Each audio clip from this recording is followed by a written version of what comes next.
श्री स्वामी समर्थ.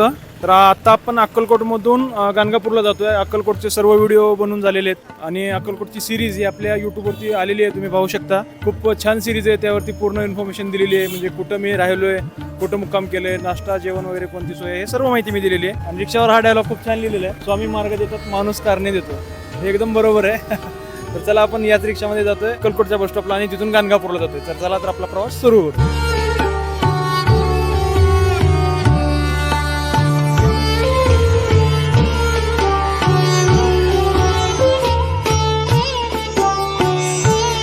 तर फायनली 2 ते 2.5 तासाचा प्रवास करून आपण अक्कलकोट ते गाणगापूर आलेलो आहे. आता सध्या आपण गाणगापूरमध्ये माझ्या पाठीमागे तुम्ही पाहू शकता दत्त महाराजांचं म्हणजेच नरसिंह सरस्वती महाराजांचं मंदिर आहे, दत्त महाराजांचे दुसरे अवतार. तर आपण आतमध्ये जाऊ आणि महाराजांचं दर्शन घेऊ. तर आपण मंदिराच्या आतमध्ये आलेलो आहे, तुम्ही माझ्या पाठीमागे पाहू शकता नरसिंह सरस्वती महाराजांच्या निर्गुण पादुका आतमध्ये आहेत. तर आपण आतमध्ये जाऊ आणि निर्गुण पादुकांचं दर्शन घेऊ. तुम्हालाही मी दर्शन घडवतो, व्हिडिओ पूर्ण पहा. तर चला तर आपण आतमध्ये जाऊ.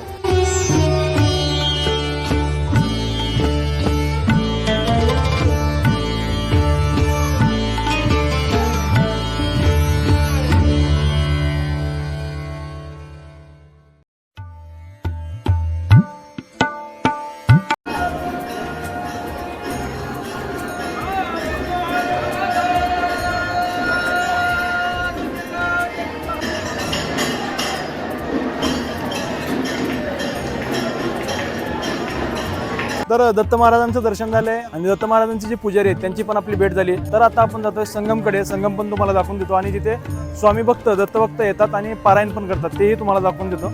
तर चला तर आपण संगमकडे जाऊ.